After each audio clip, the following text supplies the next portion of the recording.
శరీరిణామజస్యాంతం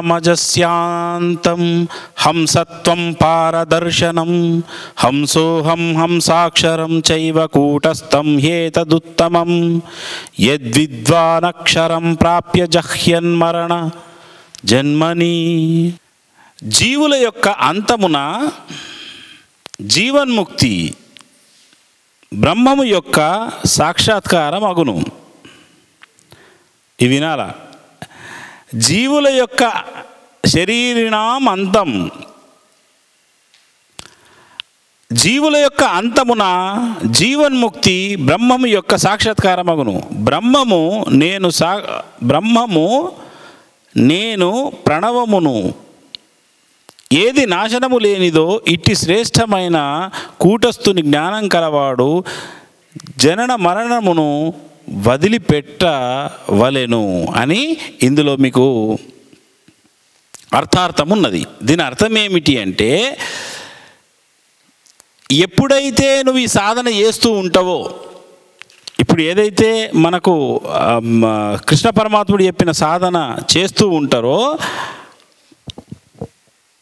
కూటస్థములోకి ఎప్పుడైతే ప్రవేశం పొందుతాడో జీవుడు, ఇక్కడ ఏమంటున్నారు? ఇక్కడ మీకు డౌట్ రావాలా? అంత్యకాలములో సాక్షాత్కారమగును అని అంటున్నారు. ఇది ఎంత కరెక్ట్ అంటే, 2 రకాలు ఉంటాయి. నాకెప్పుడైతుంది అది అయిపోతావని నేను చెప్తున్నా. కృష్ణ పరమాత్ముడు సాక్ష్యం. మీరు ఈ సాధన చేస్తుంటారు, మహాప్రాణ విద్య ద్వారా ఈ కిందికి పైకి హంసోహం హంసాక్షరం చైవ కూటస్థం హేతదుత్తమం. ఈ హంస యొక్క సాధన జరుగుతూ ఉన్నది, బ్రహ్మస్థానానికి ఎగబాకుతున్నది, నిమిషం స్థిరమవుతున్నది, కిందికి జారుతున్నావు, ఇట్లా ఏళ్ళు గడిచినాయి, అవసాన దశ వచ్చింది, చివరి దశ వచ్చింది, ఇక లాస్ట్ ఏదో శ్వాస ఉంటుంది, ఇక మన ఆయుష్లో ఉన్నది 80 ఏళ్ళకు 90 ఏళ్ళకు 100 ఏళ్ళకి ఏదో ఉంటుంది కదా. ఆ టయానికి ఆ సమయానికి ఏం జరుగుతుంది మీకు అంటే, మనం శరీరం వదిలే టయానికి ఈ నవరంధ్రాల నుంచి వెళ్ళే వ్యవస్థ మనకు, జీవుడు ఈ నవరంధ్రాల నుంచి ఇందాక నేను చెప్పినట్టు లాస్ట్ శ్వాస ఏదైతే ఉంటుందో, మన చివరి దశ శ్వాస, ఇది పోయిన అలవాటు ఉంటుంది కదా. చివరి శ్వాస ఏదైతే వెళ్తుందో పంచ ప్రాణాలు దశవాయువులు కూడా ఉద్యమంగా పైవైపుకు లేస్తాయి ప్రాణం వదిలేటప్పుడు. నువ్వు పడుకోనున్నా అక్కడి నుంచే పోతుంది, ఇట్లా కూర్చోవలసిన పని లేదు. మీకు తెలుసా ఇది? మీరు ఏమనుకుంటారు, ఇట్లా కూర్చొని వదులుతాం అనుకుంటారు కదా, అది అట్లా వదులుతుంది. చివరి శ్వాస ఉన్నప్పుడు నువ్వు ఇట్లున్నా అందులోకెళ్ళిపోతుంది. మీకు అర్థమైందా? అందరు ఏమనుకుంటారు, ఇట్లా కూర్చోవాలనేమో తపస్సు అనుకుంటారు. అట్లున్నది.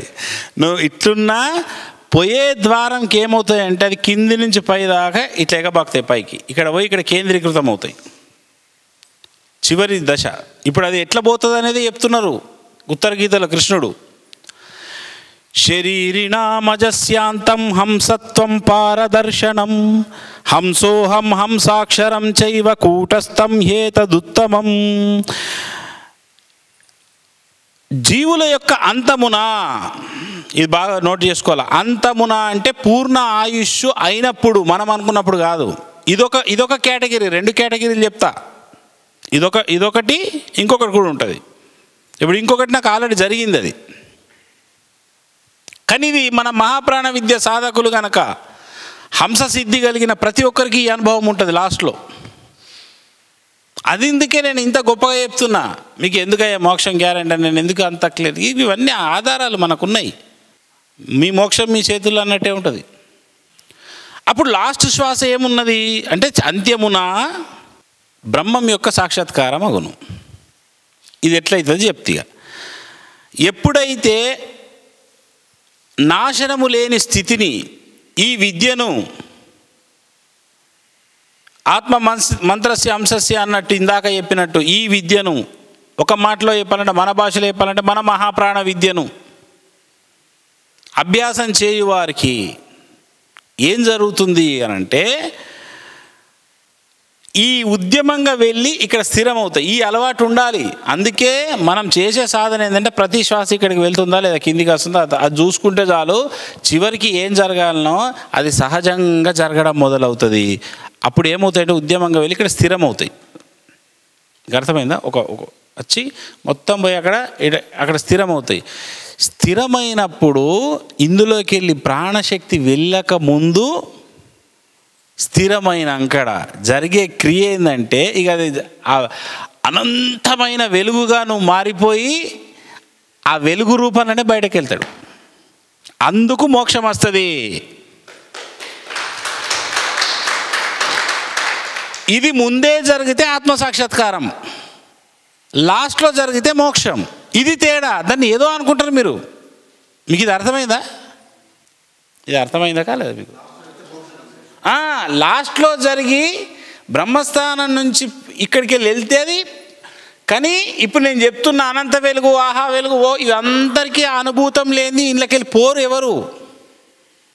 ఇళ్ళకెళ్ళి పోవాలంటేనే ఆ అనంత వెలుగుగా నువ్వు మారితే తప్ప నువ్వు పోలేవు. నీకు ఇది అర్థమైందా? అందుకు గురువులు మీకు నాడీ ఇట్లా పెట్టినప్పుడు నాడీ రిఫ్లెక్షన్ వస్తే బాబు నీకు సిద్ధి కలుగుతుంది అంటే దాని అర్థమైంది, ఇతను మోక్షం ఈ జన్మలో పొందేటోడే అని చెప్పేస్తాం. ఎందుకు? ఇప్పుడు మీకు అర్థమైందా? క్లారిటీ వచ్చిందా? అందుకే నాకు వెలుగులు కనిపించలేవు, నాకు ఆత్మ కనిపించలేవు, ఇవన్నీ కాదు. నువ్వు ఈ పని చేసుకుంటావో ఒక్కటే కొలమానం. నేను 100 సార్లు చెప్పిన ఒక్కటే కొలమానం ఏమున్నది అంటే ప్రాణగమనం పరమాత్మ వైపుకు. ఒక్కటే మోక్ష విద్య అని ఏదో పైలోకాలు వస్తాడు. కాదు ఇక్కడ క్లియర్గా ఉంది. జీవులకు అంతమున తన స్వరూపమైన జీవన్ముక్తి పరబ్రహ్మ సాక్షాత్కారము అనబడును. బ్రహ్మము అంశాక్షరం అనబడు ప్రణవము నాశన రహితమైన ఉత్తమమైన ఆత్మను జ్ఞాని అయిన వాడు పొంది జనన మరణముల నుండి విడుబడవాడవుతున్నాడు. ఎవరి ప్రాణం ప్రతి క్షణం ప్రతి శ్వాస ప్రతి క్రియ బ్రహ్మస్థానం తాకుతున్నదో రాసి పెట్టుకోండి. మీరు ఆ పరమాత్ముని పొందే పరమాత్మగా మారే జీవ లక్షణాలను నశింపజేసుకొనే ఈ మోక్షద్వారం గుండా వాళ్ళు బయటకు వెళ్తారు. మోక్షద్వారం గుండా బయటకు వెళ్ళాలి అంటే వాడు ఆత్మను చూడండి పరమాత్మగా మిగిలింది, అందులోకెళ్ళి బయటకు వెళ్ళడు. నేను వెళ్ళి వచ్చిన వాడిని. అదే ఆత్మసాక్షాత్కారం. నాకు కొంచెం ముందు తెలిసింది. అది పోయేటప్పుడు ఎట్లుంటుందో కూడా నాకు తెలుసు. మీరు అడావిడి పడతారు కాబట్టి నేనేమంటే పెద్ద విషయం కాదా ఈ పని చేయండి అని నేను ఎందుకు అంత సింపుల్గా చెప్తానంటే నాకు తెలుసు కాబట్టి చెప్తా. మరణం ఎట్లుంటుంది అనేది నేను అంటే మరణం అంటే ఏం లేదాడా. ఇప్పుడు గిళ్ళకెళ్ళి ఒక లైట్ తీయి బయటకు వచ్చింది అనుకో, ఇళ్ళకెళ్ళి ఒక లైట్ పోయి ఇట్లా బయటకు వచ్చింది ఒక కాంతి. ఇప్పుడు అంతెందుకు మీకు ఇలా మంచి ఎగ్జాంపుల్. అరుణాచలంలో కొన్ని వేల మంది చెప్పిర్రు రమణ మహర్షి వారు దేహం వదిలిన సమయానికి ఒక దివ్య జ్యోతి బయటకు ఆ అరుణాచలం కొండలో పోయి కలిసిపోయినట్టు ఎంతమంది చెప్పారు. అప్పుడు స్వయంగా చూసిరట, కొన్ని గ్రామాలలోకే కనిపించిందట. అంటే జ్యోతి స్వరూపంగానే బయటకు వెళ్ళిండా లేదా? ఇక్కడ నుంచి వెళ్ళేటప్పుడు జ్యోతిగానే ఇక్కడ దర్శనమై జ్యోతిగానే వాడు బయటకు వెళ్తాడు. కాకపోతే ఆ నిష్ట ఎక్కువ ఉన్న వాళ్ళది కొంత కనిపించవచ్చు, లేనుకున్నా కానీ అంతర్జ్యోతిగానే వాళ్ళు బయటకు వెళ్తారు. కపాల మోక్షం మీకు అర్థమైందా? అంత ఈజీగా ఉంటుంది. ఎంత సుఖంగా ఉంటుంది అంటే అన్నట్టే ఉంటుంది. ఇంతే, గాలి వదిలినట్టే. మనమేమో కూడా బాగా అనుకుంటాం కదా, ఏముండదు సుఖం. అసలు అదే పెద్ద ఈజీ. ఈ షర్టు గుండీలు ఇప్పి షర్టు తీయడం కష్టం, కానీ అంత్యకాలంలో ఆ ఆత్మస్థితి యందు ఉండి బయటకు వెళ్ళడం ఎంత సుఖమో. మామూలుగా వెళ్ళడం కష్టం. అంటే ఇప్పుడు మామూలుగా నానాయాతనలు పడి నరకయాతనలు పడి వాడు రోగాల నొప్పి పుట్టలకు పుట్టలు జమై వాడు ఇగవోడు అగవోడు ఉన్నోళ్ళతో సేవలు ఉంటాయి చూడు, వాళ్ళకు ఇబ్బంది అవుతుంది. అందుకే వీళ్ళకి సిలికి వెళ్తేనే లేదంటారు. అంటారా ముసలోళ్ళకు కొందరు ఏం కోరికలు ఉన్నాయో ఈ సిలికి వెళ్ళి మునుతలేదు. ఎందుకు అంటే క్లియర్గా లేదు పైకి వ్యవస్థ. ఆ ఏళ్ళకి వెళ్ళి ఒక దాంట్లోకి వెళ్ళిపోతుంది, నోట్లకి వెళ్ళి ఇడుస్తారు, అయిపోయా. అంతేనా?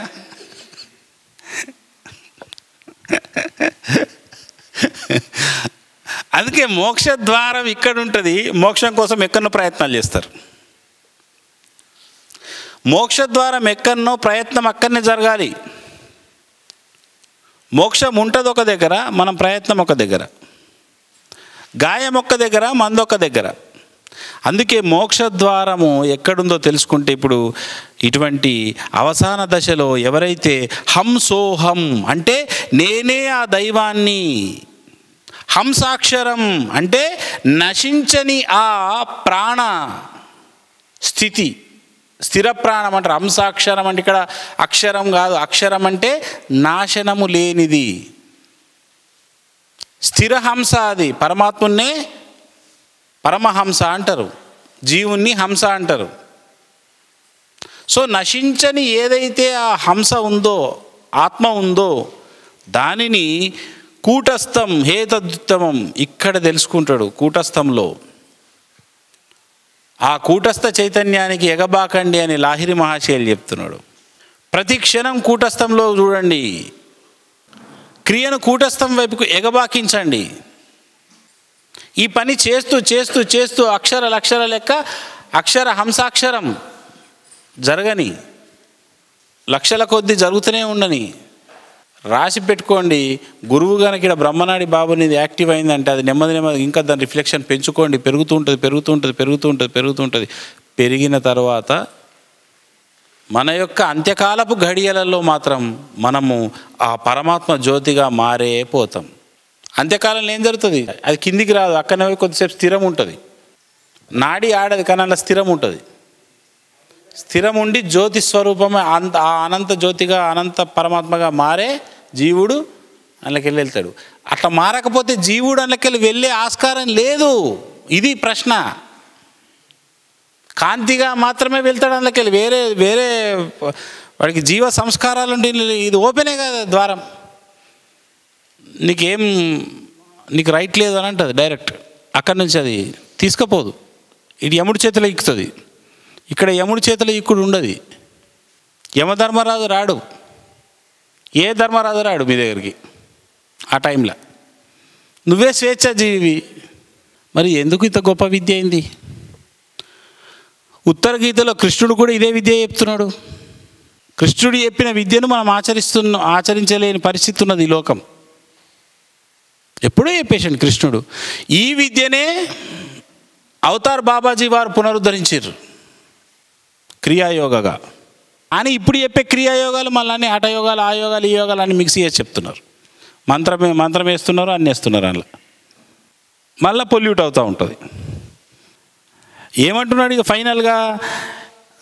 యద్విద్వానక్షరం ప్రాప్య జహ్యద్మరణ జన్మని అంటే ఈ రహస్యాన్ని పొందిన విద్ అంటే తెలుసుకున్న జ్ఞాని జనన మరణ చక్రమును నుంచి విడిపడుతున్నాడు. ఎప్పుడు విడిపడతాడు? ఇక్కడ ఆల్రెడీ ఆ బ్రహ్మమును తెలుసుకోవాలంటే ఎప్పుడు సాధ్యమవుతుంది? ప్రతి క్రియ పరమాత్మ వైపుకు వెళ్ళాలా. మరి అలా వెళ్ళాలంటే ఊరికే సౌతే పోతుంది ఆ శ్లోకం? పోదు. ఒక గురువును ఆశ్రయించాలి, ఆ గురువును పట్టుకోవాలి, ఆ క్రియ కరెక్ట్ ప్రాపర్ క్రియ తెలవాలి, ప్రాణక్రియ పరమాత్మ స్థానం వైపుకి ఎట్లాగా బాకించాలనో రహస్య విద్య తెలుసుకోవాలి.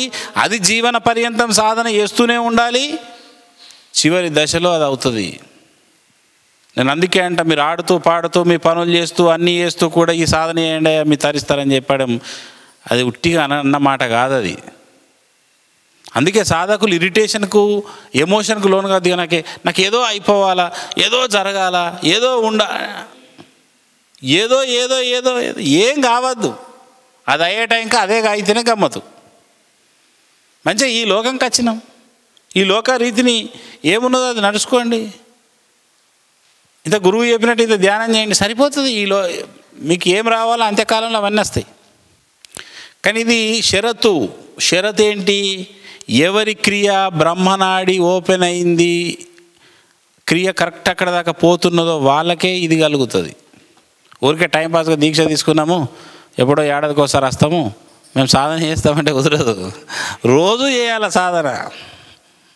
నెలకొకసారన్నా గురువు దగ్గరికి వచ్చి సాధనలో కూర్చోవాలా. అప్పుడు ఏమవుతుందంటే మీకే 11 నెలల క్రితం లేదు నీకు కూడా. ఇప్పుడు నిన్న ఏం నిన్న అంటే బాబు స్టార్ట్ అయింది, ఇప్పుడు మెల్లగా స్టార్ట్ అయింది, అది వేగవంతం కావాలి. ఇక అంటే దాని అర్థం ఏంది అంటే తెలుస్తుంది, వెళ్తూ ఉంటే తెలుస్తుంది, పోతూ ఉంటే తెలుస్తుంది, చేస్తూ ఉంటే తెలుస్తుంది. అందుకే మహాప్రాణ విద్య ఎవరైతే సాధన బలంగా చేస్తున్నారో మీరంతా అదృష్టవంతులు. మీకు నరక ద్వారము లేదు. అంతేనా? యమధర్మరాజు లోకంకు పోరు. మీరంతా పోతే మోక్షమే, లేకపోతే సూక్ష్మలోకం. అది కూడా చెప్పిన నిన్న, పోరు నరకం. ఇంత గట్టిగా ఎవరైనా చెప్తారా? ఎన్నిసార్లు చెప్తున్నా నేను పోరు పోరని? ఎందుకంటే అది విషయమే అది.